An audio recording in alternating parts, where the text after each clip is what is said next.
Então vamos para o segundo texto do Weber, da continuidade à nossa discussão. Como anteriormente encerrei a fala vinculada à questão da religiosidade, à questão da política, como duas formas que podem ser misturadas, e essas formas de mistura podem produzir efeitos desastrosos, horrorosos, catastróficos. Também quero acrescentar que a ideia de professor em Weber não pode se resumir ou se reduzir a essas dimensões política e religiosa. O professor ele não pode ocupar esse papel de profeta, ainda que não haja profecia para ele cumprir, mas ele não pode ocupar esse lugar de profeta, não pode recrutar seguidores, militantes, porque não é benéfico para a própria profissão, sendo que o resultado será a ineficiência do conhecimento e do saber. Bom, já passando diretamente para o texto, política como vocação, vamos adentrar ou aprofundar algumas ideias que possam nos garantir uma reflexão mais apropriada, mais organizada.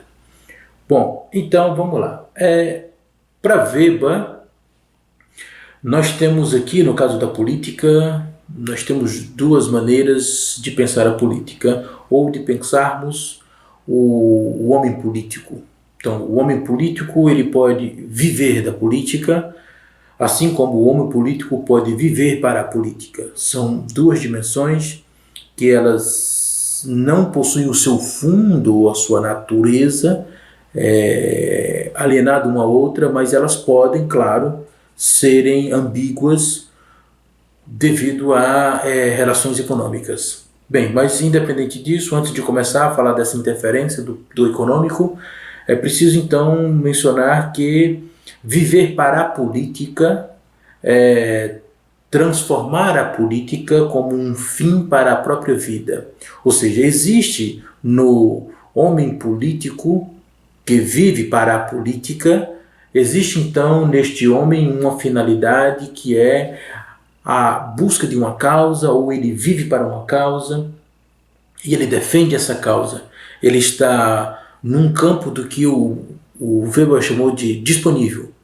Ou seja, esse conceito de disponível ele precisa ser entendido no quesito de que esse homem político, ele não vive da política porque ele não é remunerado e ele não ocupa cargos. Primariamente, essa é a ideia. Não é esse homem que vive para a política, ele pode ser um sujeito, e ele no Weber é compreendido como um sujeito que trabalha a partir de um princípio de empreendedorismo, e esta causa ela pode ser traduzida como ideológica, ou ela pode também ser traduzida, sob o ponto de vista da militância, como uma causa de bem comum, sociedade, e aí nós temos essas disputas entre direita e esquerda, mas que para Weber não importa direita ou esquerda, desde que ela constitua-se sob o ponto de vista do partidarismo, vai haver alguns problemas aí. E nós sabemos muito bem como é que isso tem interferido na nossa própria vida aqui no Brasil. Bom, então, esse sujeito que vive para a política, ele está disponível porque ele não tem a sua existência garantida a partir dos cofres do Estado. Ele tem uma riqueza própria, ela é privada. Esse homem que vive para a política, ele tem uma autonomia em relação ao Estado, mas que ele visa galgar na política, como uma vocação, alguns princípios que estão baseados em causas que não precisam estar ligadas à remuneração ou a cargos públicos. Porque existe um tipo de empreendedorismo na política que Weber vai comparar a uma empresa. Existe uma forma empresarial na política. Isso aqui estou falando do caso da modernidade, no caso do espírito moderno, porque nesse texto o Weber vai fazer uma secularidade de vários lugares, vai fazer comparação com a Itália, com a França, com os Estados Unidos, com o próprio caso alemão, porque ele é um alemão, mas essa leitura que me proponho a fazer para vocês está sempre na leitura de como é que nós podemos apropriar isso para hoje e como é que ele apresenta isso no hoje a partir dos dias da qual ele está produzindo e escrevendo esse texto, nas suas ideias que estão inerentes a esse texto. Então, o homem que vive da política, ele pode ser considerado também um profissional, porque ele ocupa cargos e por isso ele é remunerado. Então, o homem que vive da política, ele é um profissional, e aí voltamos para a ideia do valor da universidade. Mais à frente vamos entender porque esse valor é importante, que Weber menciona, este lugar do saber universitário que representa a ciência, que vem para a política para garantir à sociedade alguns benefícios. Mas também nós podemos entender que existe o homem da política, o homem que vive da política, mas sob um outro viés, que são os sujeitos executivos, que nada podem fazer em relação à política como mudança, mas eles precisam fazer com que a engrenagem funcione como administradores ou como gerentes a partir do parlamento. Bom, então Weber está falando dessas nuances que existem em relação ao homem da política. Bom, então podemos entender que o homem sério, o homem político sério, não é? Ele é um homem que, quando se trata de causa, o homem que persegue uma causa, ele faz dessa causa a finalidade da sua vida e este sujeito vai lutar por essa causa. Isso é um homem sério, um homem político sério. Um homem político sério que ocupa cargos como profissional, ele também vai resultar-se a partir da aplicação de técnicas, porque ele não é um sujeito partidário, ele não se resume a partidos. O sujeito sério que vive da política, que está ocupando cargos públicos, mas que ele pode ser disponível, porque a cada mandato ele precisa recorrer a um processo eleitoral. Esse sujeito, se ele chegar a ser sério, esse sujeito ele também terá uma causa a ser seguida, mas o que Weber vai dizer é outras coisas. Nesse quesito, principalmente esse tipo de sujeito político que vive da política e este sujeito político que vive para a política enquanto um empreendedor. Então existe uma causa, mas ela é ideológica porque ele é empreendedor. Sob o ponto de vista da seriedade, existe uma causa porque ela quer um bem social. E o profissional, que é o sujeito que vive da política, ele é sério a partir do momento que ele aplica técnicas específicas para garantir a não corrupção. Quando o sujeito vive da política e ele ocupa cargos, ainda que depois ele se torne disponível, esse sujeito pode lidar com a técnica para fins obscuros ou para fins que possam ser chamados de bons, mas utiliza-se de meios obscuros. Isso é o problema que nós temos. Mas por que esse problema existe? Max Weber vai dizer que é o fator econômico. Max Weber afirma que o fator econômico faz toda a diferença. Por isso que o homem de política, ele compreende aquele que é um profissional técnico e aquele que pretende estabelecer influência no jogo ideológico. Então isso significa que este homem de política, que vive dela, recebe por serviços prestados, prestação de serviço ou por favores de influência. Então o fator econômico é o que denigre e é o que causa a implicação da corrupção. Nós temos no caso do Brasil, já só para dizer, nós temos no caso do Brasil todo esse cenário montado, toda essa problemática que nós estamos aqui entre direita e esquerda. Existem os militantes do partido e existe a massa que é controlada. Weber vai chamar de organização de massa. Então existe uma massa fiel que é controlada e organizada por militantes, e alguns desses militantes são representados como líderes. E aí esses líderes eles podem ser confundidos como princípios religiosos de uma ética de convicção, na qual esse líder ele representa-se a partir de uma ideia divina, ou ele coloca-se como lugar de profeta, ainda que não haja profecia. e toda a culpabilidade de suas ações ela é refletida a partir da discussão em Deus, mas que por sua vez, se é da vontade de Deus, ele pode culpar o resto do mundo. Então, essa é uma dimensão da política ou de uma ética de convicção que ela produz algo estranho no nosso caminho e que, por sua vez, nós estamos vivendo isso muito claro.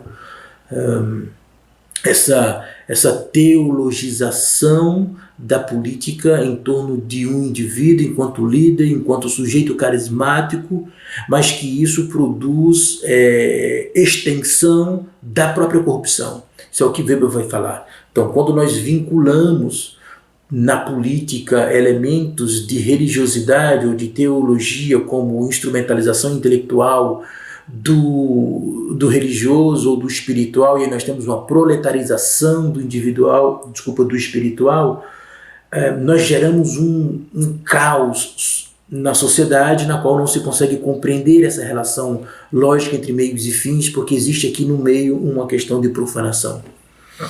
Bom, e tanto a política quanto na religião a violência é necessária.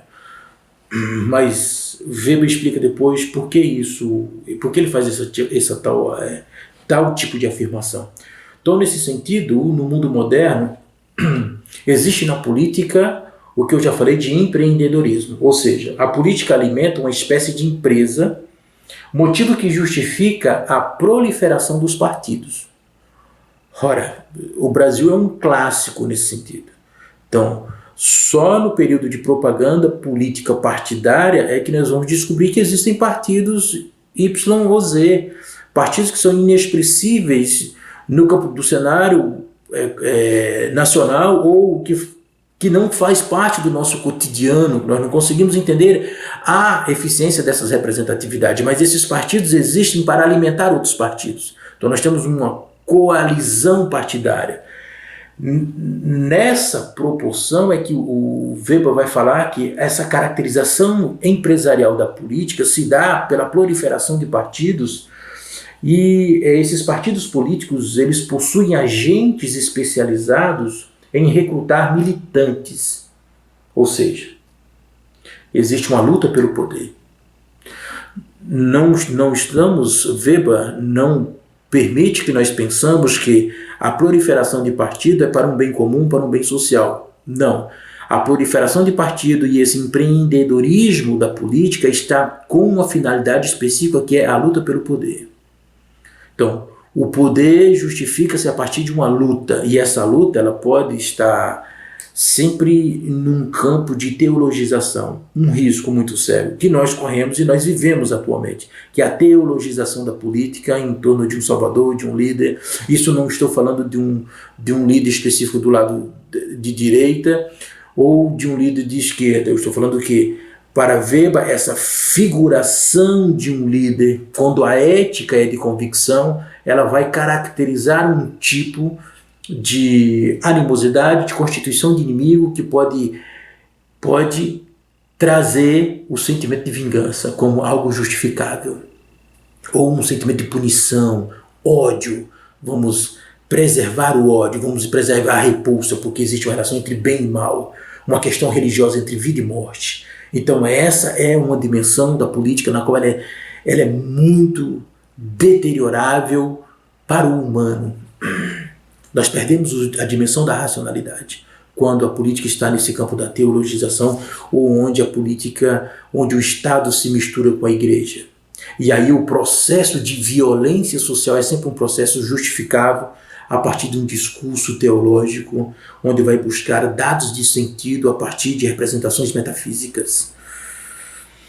E que, por sua vez, como existe uma organização das massas, essas massas estão absorvidas por esses discursos. Então a política, nessa ética de convicção, constitui um discurso na qual a massa organizada se sente segura em torno desses líderes. Mas esses líderes têm consciência de que existe aí uma relação de discurso, uma relação discursiva.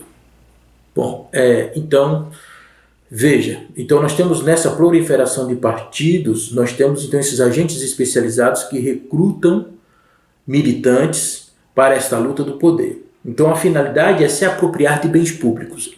Lembrem necessariamente e imediatamente da discussão que nós fizemos do Bourdieu, que é os agentes de Estado são aqueles sujeitos que definem o que é bem público para dele se apropriar.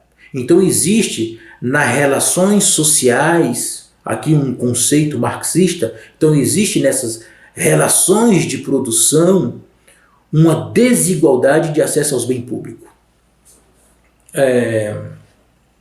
Bom, então o que Weber vai dizer? Então existe uma ritualização que se aproxima do pensamento teológico, pois existe a ideia de povoar a alma, cada alma é povoada com utensílios aptos à dominação.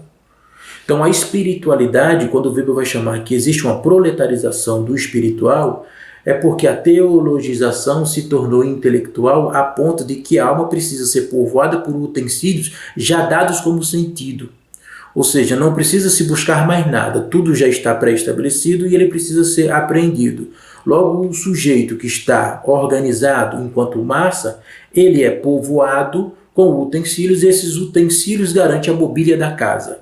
Então, estando mobiliado, está tudo certo. O que precisamos agora é garantir que essa mobília se perpetue e que possa ser garantida ou possa ser espelhada a partir daqueles que produziram essa mobília. Bom, isso é um empobrecimento, segundo o Weber, porque nessa ritualização da política, essa teologização da política, existe um processo de ritualização no qual parece haver uma cruzada, como aos moldes do medievo. Uma cruzada porque nós temos uma relação entre bem e mal. Ou seja, nós vivemos num princípio maniqueísta da política. Existe a figura do mal, ou seja, determinados sujeitos são configurados como a encarnação do demônio ou de demônios, e essa encarnação de demônios precisam ser extirpadas, elas precisam ser arrancadas, elas precisam ser eliminadas da face da terra, como você arranca ervas daninhas do seu jardim. Então, esse é um perigo muito grande quando se trata da política, porque podemos produzir, como o Weber chamou, horrores. Então, a partidarização da política tem relação direta com a garantia do futuro. A política se torna um processo de carreira. É uma profissionalização. Existe um profissional da política. Não estou falando propriamente aqui do profissional de carreira, que é aquele sujeito que garante isonomia e equidade. Não estou falando desse sujeito, que é um sujeito que trabalha do ponto de vista da técnica, ele é apartidário, porque não importa quem esteja no poder. Ele vai instrumentalizar o seu trabalho a partir de técnicas previamente aprendidas, a partir de um saber constituído dado pela própria ciência. Então a ciência é essa garantia de que ele não irá ritualizar a própria política. Bom, esse é um campo do ideal, não é? É um tipo ideal do profissional de carreira. Em Weber, mas Weber também não era ingênuo a ponto de não entender que pode, ou que existe, em muitas vezes, no caso do Brasil, isso é muito clássico, que é o profissional de carreira que se torna partidário e aí existem alguns problemas. Isso aqui está proliferado no Brasil de toda forma. Nós temos o judiciário, as decisões jurídicas embasadas a partir de princípios de pressuposição de cunho partidário. Então esses meios partidaristas eles podem tornar obscuro o que eles chamam de bons ou de bondade. Bom, então o profissional de carreira ele é formado e é concursado. Essa é uma caracterização. Isso aqui é fundamentalmente uma exemplificação do profissional alemão, porque Weber aqui nesse momento está falando do caso alemão e que nós importamos também. O Brasil também é assim.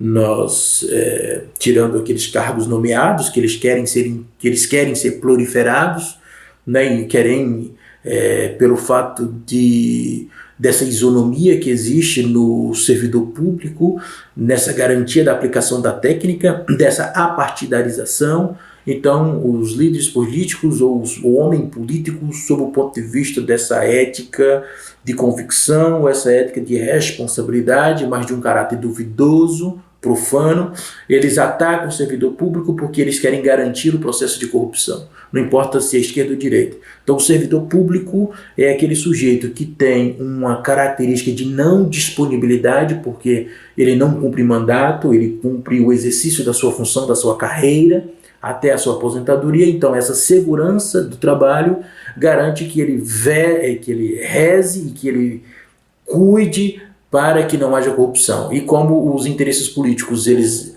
são sempre vinculados a princípio de corrupção, então eles querem desestabilizar esse profissional, porque garantindo a derrubada desse profissional, nós temos os processos de corrupção elevados, e aí eles são estratosféricos, eles não têm limite, eles podem chegar a ruir o Estado.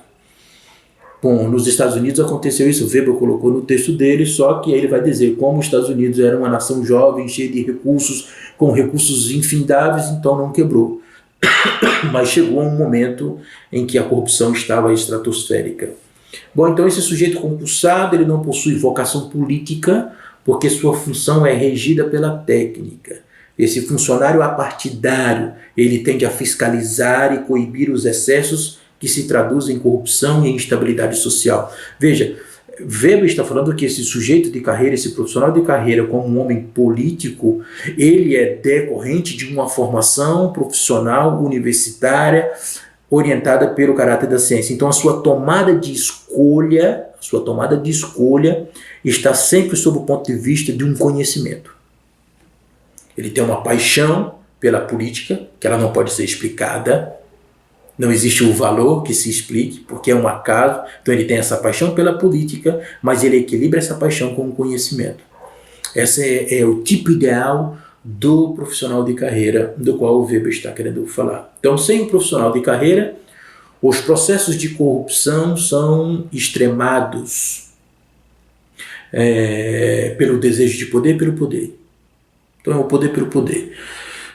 Quem afirma que o Estado não está para resolver os problemas da sociedade, mas o problema do Estado, aplica-se nesse sentido, que é o homem de política que quer única e exclusivamente uma relação estética com o poder, ainda que esse poder não precise ser real, mas ele precisa de uma relação estética porque ele está preocupado com o que os outros estão pensando dele. Bom, então é um princípio duvidoso de responsabilidade. Na dimensão partidária, a ética está limitada à convicção e à responsabilização. Acabei de mencionar, não é? Seja uma relação de liderança religiosa ou de personalidade social. Não importa. Então, para Weber, o funcionário público, técnico, independente do partido, ele exerce sua função em nome do controle da apropriação dos bens públicos sob interesses corruptos. Ele está ali para fiscalizar. Então, existem esses agentes de Estado que fiscalizam. Esses agentes de Estado que precisam ter controle em relação aos meios de produção. No caso do professor, ainda que o professor ele não tem um controle em relação aos elementos da religião e nem aos elementos da política, e nem pode trazer para si uma liderança, a menos que seja em torno de princípios de pressupostos. Ele tem relativamente controle sobre meios de produção, como diz o Max Weber, porque ele tem toda a sua instrumentalização. Então, os meios pelo qual o professor precisa para trabalhar, ele tem acesso. Então, ele tem acesso, seja físico, no formato de livros, ou seja digitais. Esses livros sejam digitalizados, e aí tem plataformas diversas que podem ter acesso. Então, o professor tem essa garantia dos meios de produção. Ainda que ele não tenha controle sobre os modos de produção. Isso é improvável, porque aí nós trilhamos outros caminhos, porque o professor ele pode ter os meios de produção, mas ele não tem o controle em relação à eficiência do saber enquanto um ganho. Então, se eu fosse pensar essa mercadoria, não é? Então, o professor ele não tem a garantia de controle sobre o valor de sua mercadoria. Ou seja, sua mercadoria ela tem uma relação de valor de troca que independe de uma questão de acesso ao fator econômico, ao dinheiro, como uma espécie. Bom, Então, esse servidor público ele garante que a sua vida seja repleta desse controle da apropriação dos bens públicos. Então, Weber afirmou ser o Estado uma instituição dividida entre duas categorias, os funcionários e os políticos. Então, o Estado tem essas duas dimensões. Sob o ponto de vista racional e de vocação, eles pertencem a lugares diferentes para o bem comum social. Então, o servidor público não pode se misturar como político. Ele não se mistura como político porque existe uma relação entre discurso, que orienta o político, e técnica, que orienta o funcionário. Então, a técnica e o discurso, eles são necessários no Estado, mas eles precisam ocupar lugares diferentes. Bom, e sempre pressupondo que o primeiro técnico controla o segundo, porque o segundo é incontrolável, no sentido de que ele não tem limites, quando se trata da disputa pelo poder ou da constituição de um inimigo. A questão, então, é preservar a equilíbrio e justiça. Ponto, essa é a afirmação. Então, para preservar a isonomia e equidade no trabalho do funcionário de carreira, a ele é garantido, então, a estabilidade, a fim de não ser corrompido pelos interesses políticos corruptos. Bom, está aí porque o atual governo, o principal objetivo dele é derrubar, é deslegitimar qualquer tipo de discussão que possa estar relacionado à visibilidade e à necessidade do servidor público. Pelo contrário, o discurso é outro, não é? Então nós temos um discurso porque ele é político, e aqui o prior é que ele tem uma ética de convicção, então ele é um discurso político teologizado, no qual o servidor público ele tem uma característica de esquerda, então ele faz parte do inimigo e precisa ser derrubado. Então o discurso ele usa meios sombrios para atingir determinados objetivos. Então, para garantir que o Estado progrida, para garantir que o Estado siga a ordem do dia, que é o bem-estar da família e Deus acima de tudo, ou de todos, depende da ordem. Isso significa que nós temos uma deterioração discursiva em relação ao profissional técnico. E o profissional técnico, por isso que o profissional técnico, até no caso do professor, ele tem uma ineficiência política, porque para ele ser eficiente politicamente, ele precisa recusar a técnica e ingressar-se no fator econômico, no fator político, sob o ponto de vista da demagogia, e aí ele representa aquilo que o Bourdieu chamou de profanador. Basta lembrarmos do caso do Fernando Henrique. Fernando Henrique, quando assumiu o poder, uma das frases que ele disse é: esqueça tudo que eu escrevi. Isso por quê? Porque existe um homem da ciência, e esse homem da ciência não se confunde com um homem da política. Então nós temos dois homens. Então ele tentou transitar entre duas vocações, ou transitou entre duas vocações. Então isso quer dizer que a técnica e o discurso são coisas que não são equivalentes. Ainda que elas possam fazer relações de troca, mas essas trocas são sempre tensivas. Elas nunca são amistosas. Bom, então, na relação de empreendedorismo político, essa coisa da empresa política, e na existência de funcionários de carreira com remuneração, a política se apresenta nessa ideia de empresa. Sob o ponto de vista do capital, então há aqueles que vivem da política, pois fazem investimentos sem necessariamente ocupar cargos e nem recebem remuneração, e há aqueles que vivem para a política no sentido de serem parte do executivo, ou seja, são administradores sem poder de mudança. Há um processo ideológico. Então, o que essa ideia quer fazer na cabeça é produzir uma ambiguidade ou uma inversão. Então, no início eu disse que aqueles que vivem da política podem ser compreendidos como funcionário público, e aquele que ocupa cargos políticos, aquele que é inadisponível e aquele que é disponível. Nesse quesito, nós estamos aqui mencionando que existem então aqueles que vivem da política porque eles querem ocupar remuneração e cargos públicos. remuneração e cargos públicos, que podem ser duvidosos e ambíguos. E existe aquele que vive para a política, porque ele também pode ocupar cargos públicos, ainda que não seja uma necessidade, que não seja uma ordem, nem seja uma regra. Mas esses sujeitos, eles transformam esse viver para a política, transformam a causa em ideologia. Bom, então Weber acrescentou a importância dos advogados na política. Então, se vocês, quando pegarem o texto, vão ver que em todo o texto ele vai citar essa funcionalidade, esse papel dos advogados. Então, qual é a especificidade do advogado? Por que o advogado ele faz parte da política? Por que há tantos advogados na política? Porque o advogado é aquele sujeito que consegue equilibrar técnica e discurso, ainda que a técnica seja assediada pelo discurso. Então, a técnica vai estar subordinada ao discurso, porque esse discurso vai conseguir elaborar um argumento duvidoso, instrumentalizando-se a partir de técnicas com meios duvidosos. Então, o advogado é expert nesse sentido. Então, há muitos advogados no campo político e eles conseguem estabelecer uma relação entre retórica e linguagem técnica, ainda que eles permaneçam e desempenhem um papel, do ponto de vista da demagogia. O político, o advogado no meio político, o advogado como homem político, ele será permanentemente um demagogo. Ele não poderá ser alguém que possa ser visto como um homem de técnica ou um homem de carreira. Então, a política necessita de fala e de escrita.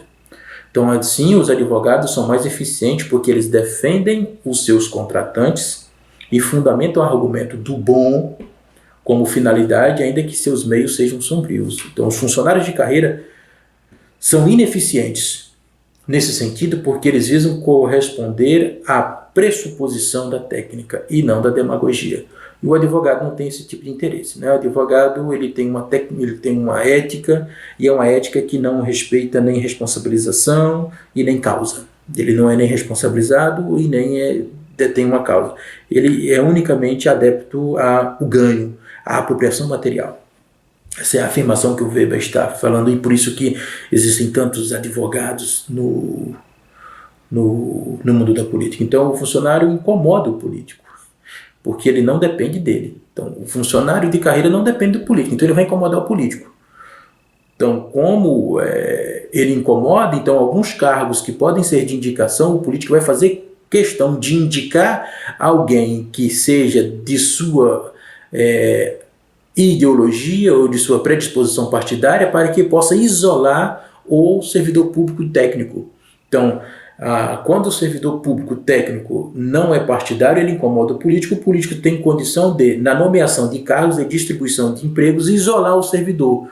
E aí, quando ele isola o servidor, ele pode produzir o discurso de incompetência, ainda que ele não garanta para esse servidor os seus instrumentos de trabalho. Então, ele priva o servidor de instrumentos de trabalho, e aí ele produz o discurso da incompetência e da ineficiência. E aí ele vai agregar essa massa organizada para que se diga: ok, realmente há ineficiência porque ele não está representando a ordem do dia, do cotidiano, ou dessas expectativas imediatas ou do imediatismo que existem na atualidade. Bom, então, como o funcionário de carreira ele incomoda o político, então, sob o carisma, o político pode cooptar o funcionário por partidarizá-lo. Ou seja, se eu falei que ele pode ser isolado, ao mesmo tempo ele pode ser cooptado, seja por interesses demagógicos, o funcionário por interesses demagógicos, ele é partidarizado e ele justifica-se nessa partidarização. Então ele vai ocupar outros. Então a culpa é do outro, ele só fez o trabalho. Assim como um soldado alemão num campo de concentração. Então ele culpa alguém. Então eu estava desempenhando só o meu trabalho, essa era a minha função. Então, os horrores produzidos pelo campo de concentração, esse soldado não se responsabiliza porque ele vai dizer que alguém o mandou executar. E no servidor público pode ocorrer algo semelhante ou análogo, né? Ainda que não exista uma comparação dessa proporção. Mas ele pode ser cooptado pelo partido e aí ele vai se tornar um demagogo em nome da sua técnica ou em nome de uma pseudotécnica. Bom, então nesse sentido, esse funcionário, quando ele é cooptado pelo partido, quando ele é partidarizado, ele pode se tornar um sindicalista cristão. Que aí Weber vai falar, aqui deu problema, que é o sindicalista cristão, que ele justifica as mazelas da política em nome de uma vontade do sagrado, do divino, ou utiliza o título Deus, né? Deus como um título, e aí a massa incorpora esse título Deus como, né, o Todo-Poderoso, e aí vem toda uma questão do Evangelho e etc. Então, Evangelho, vírgula, vem toda uma questão de teologia, que existe a diferença entre o Evangelho e a teologia, que a teologia visa povoar a cabeça dessa massa com utensílios, como eu disse, como se fosse mobiliar a casa, e nessa mobília o que faz o indivíduo? Ele só vai ocupar esses lugares mobiliados garantidos por uma intelectualização teológica que orienta-se a partir de filosofias metafísicas que não necessariamente estão inspiradas no Evangelho, mas a partir do Evangelho podem constituir certos critérios e padrões que são duvidosos, né, nos seus meios, ainda que possam falar do sagrado, ainda que a finalidade é falar do sagrado, mas seus meios são sempre duvidosos. Então, nesse cenário todo, então, o funcionário, quando ele é cooptado, né, pelo partido, ele encaixa-se numa ideologia partidária que justifica uma violência, e esse funcionário faz uso da técnica, e do discurso político, mas o discurso político ofusca e oprime a técnica, porque existe todo um processo ideológico, mas que o sujeito não se responsabiliza, ele sempre acusa o outro. Isso é muito comum, ainda mais no nosso cenário, quando essa política ela está num princípio de ética, de convicção, e sempre o outro é o errado. Então sempre existe um problema do outro. Quando a mim me cabe alguma coisa, há sempre uma vontade de outro. Existe sempre um outro. Ou é uma questão do título Deus, ou uma questão, como já está no próprio slogan, né, da atual presidência, ou então eu vou culpar as pessoas, eu vou endemonizá-las, eu vou dizer que elas fazem parte daquilo que é demoníaco. Então eu tenho sempre um inimigo. E isso gera violência. Então, a religião, sob o ponto de vista dessa teologia intelectualizada, justifica a violência. Por isso que Weber vai falar que o Evangelho, quando está traduzido nesses princípios teológicos, não pode se afirmar que o bem produz o bem. Não se pode. Essa é uma afirmação ambígua e anacrônica, né, em Weber. Então, com a partidarização da política, o objetivo é garantir mercado eleitoral. Então, se existe a empresa, eu preciso garantir o mercado. Ponto final. Assim, os políticos profissionais, os que vivem da política, visam apoio partidário, pois essa empresa existe em virtude da democracia, do sufrágio universal, recrutamento e organização das massas e unificação de partidos. Essas são estratégias. Tanto Weber conseguiu identificar isso na própria Alemanha, assim também nós podemos identificar isso no próprio Brasil. Ora, então esses profissionais ganham com a política sem a necessidade de disputas parlamentares. Aí nós estamos falando daqueles disponíveis dos empreendedores que não ocupam cargos nem remuneração. São sujeitos que vivem para a política porque eles ganham a partir dela. Ela é o seu lugar de riqueza, produção de riqueza. Essa riqueza não vem em torno de salário, mas ela vem em torno de poder e influência. Negociar influência produz riqueza. Então eles são empreendedores e não políticos de cargos remunerados. Então é desse que eu estou falando, desse tipo de disponíveis, aqueles sujeitos que têm riqueza independentemente da política e que eles exercem influência na política. E eles podem então viver para a política ou viver da política. Mas necessariamente viver da política é mais difícil porque existe aí todo um comprometimento, uma relação conceitual que Weber fez para nós, que eu já apresentei, que não se encaixa no perfil deles. Então o homem político ele é movido por paixão, sentimento de responsabilidade e senso de proporção. Esse é o homem político. Isso significa que o homem político deve ser tanto apaixonado quanto frio. Quente e frio. Um homem político, então, ele compreende o lugar da paixão, a qual defende, e sua vaidade, como exaltação pessoal. Se o político não sabe a diferença, e aí vamos dizer aqui, paixão, sentimento de responsabilidade e senso de proporção. Se o político não sabe essas dimensões, ele não vai saber qual é o lugar da sua paixão e o lugar da sua vaidade. Quando público e privado, quando externo e interno estão em conjunção, tudo é possível e tudo acontece. Menos o princípio de racionalidade, o princípio de intelectualidade e o princípio de garantias do conhecimento. Ora, então, o demagogo, que é esse sujeito que não separa paixão e exaltação, então esse demagogo, ele não separa essas duas relações e ele nem se responsabiliza e nem possui causa. Ele não tem nem responsabilidade nem possui causa. Essa é a função do demagogo, que não separa a sua paixão com a exaltação pessoal. Existe uma vaidade muito forte, existe uma intrínseca e uma relação estética do próprio poder. Não é um poder real, mas uma questão estética. Chega a ser uma questão inconsequente. O ex-ministro da Saúde, Mandetta, ele deu uma entrevista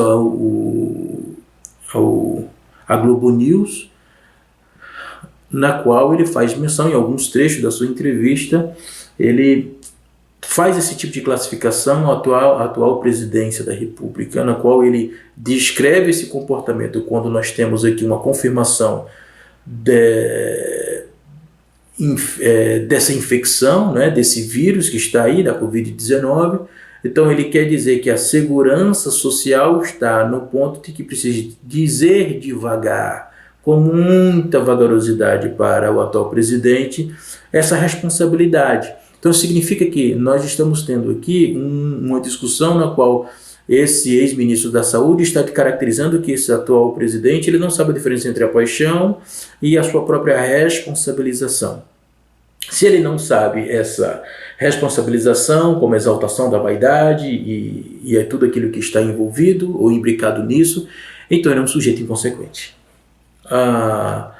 Essa é uma analogia que pode ser feita a partir do próprio Max Weber, e em relação a esse dado, não posso precisar a data, não sei se foi no dia de ontem, algo semelhante. Então, esse sujeito, ele então não tem nenhuma causa e nem se responsabiliza. Porque existe sempre um outro que tem que ser responsabilizado, ou seja Deus ou seja os demônios. Então, o Deus, no sentido dessa ética de convicção, então há um plano no qual eu estou incluído e eu preciso agir, essa minha ação ela é sempre representada por essa vontade, e quando existe a reclamação por outro, por um terceiro, então esse terceiro ele é encaixado como no campo do demônio. Está também no texto do próprio Max Weber, quando ele vai falar sobre essa questão da política e essa ética de convicção. Bom, então o homem político ele não aplica o ethos do evangelho. Essencialmente, aí ele colocou lá no texto dele, né, o Sermão da Montanha. O homem político é combatente. Ele usa a força em função do poder. Por isso que ele não aplica o evangelho. Então a ética de responsabilidade, não é? A ética de responsabilidade condiciona o indivíduo a se colocar como responsável. Mas na de convicção, a responsabilidade das consequências é, como eu disse, Deus ou a constituição do inimigo nos outros, nesse mundo imbecil ou nesse mundo depravado, orientado a partir de seus demônios, e eles são partidarizados. Esse princípio de esquerda, e aí existe toda a movimentação. E aí vocês podem perceber que essa parte do Weber, ela se encaixa diretamente naquele vídeo do Brasil Paralelo. Nesses 3 vídeos do Brasil Paralelo, vocês podem perceber muito bem claro isso, que existe essa convicção, esse princípio ético para poder compreender o conhecimento. Então nós temos uma profanação do saber. E eles fazem isso de forma muito, muito sutil, de uma forma muito como se fosse lógica. E não existe lógica. Aí lembremos, né, do próprio Bourdieu. Bom, então vamos dar sequência. Então Weber afirmou: O instrumento decisivo da política é a violência. Ponto final. Historicamente, tanto o Estado quanto a Igreja foram violentos em nome da paz. O uso da violência imprescindível no campo da política. E quando essa relação está entre política e teologia, isso se concretiza ainda mais historicamente falando, porque existem dados na condição histórica, nesse materialismo histórico, que me garante dizer que existe consumado essa relação violenta da própria religião. Então a ética na política possui um rito sombrio quanto à relação meios e fins. Então, quanto à ética de convicção, então ela está politizada. E nessa politização agora Weber fez o uso de uma distinção marxista. Quando se trata de luta de classe, classe média, proletário, quando nós temos essa discussão de classe média, proletário, ou de burguês e proletário, necessariamente classe média sempre desprovida de qualquer instrumentalização, se garante. Lukács disse que não há consciência de classe na burguesia, a classe média ela se tornaria ainda mais problemática para se poder dizer isso. Então, quando se trata de luta de classes, então há a geração de algo horroroso, que é o desejo de vingança, o ódio, o ressentimento. Então, há excessivamente a afirmação do outro, porque existe enraizado o sentimento de ter direito. Isso é muito perigoso, porque sentimento de ódio, ressentimento, de vingança, agora é bem feito, isso é para vocês pagarem, isso é culpa de vocês, morte a isso, morte aquilo, tomara que morra aqui, tomara que morra ali. Quando temos esses discursos polarizados, sob o ponto de vista da ética de convicção, eles são polarizados no senso do direito. Então existe uma finalidade que justifica-se a partir de meios sombrios, seja em nome de Deus ou seja em nome dos demônios. Isso não importa. E aqui, por que estou citando esses dois termos, do sagrado e do profano? É justamente porque existe uma polarização que ela se trata entre vida e morte, salvação e punição. E a política não consegue escapar quando essa ética de convicção faz parte dela, essa teologização, que é o nosso caso, o nosso cenário, esses discursos de ódio, essas polarização, e não importa o partido. A Weber vai dizer, desde que existe a partidarização da política, nós temos a corrupção. Isso é inevitável. Então, para fazer com que isso não ocorra, teríamos que recorrer ao pensamento, às defesas das ideias, do anarquismo, da extirpação do partidarismo e eliminação das ideologias, sob o ponto de vista da necessidade material, da vida material real dos sujeitos. Então, por isso, para finalizar, o homem político por convicção coloca-se entre a ética de responsabilização e da convicção. Não existe um manual. Voltamos ao papel do professor. Então, o que é o professor? O professor seria esse lugar especial no qual ele possibilita ao sujeito a tomada de decisão. Ele se responsabiliza pelas tomadas de decisões. E quando ele é instrumentalizado para isso, seja na convicção da ciência, seja na convicção da política, ele sempre irá se responsabilizar ou ele sempre irá colocar-se na convicção. Então é inevitável, diz Weber, essa ética de convicção e essa ética de responsabilização ela é inevitável. Então, um homem, quando se trata do homem político, ele vai se colocar numa ou noutra. Ele não tem como se permanecer neutro. Não há uma neutralidade quando se trata da política. Ok? Era esta a grande fala que eu queria dizer ou afirmar acerca do Weber. Espero que tenha contribuído. Até mais.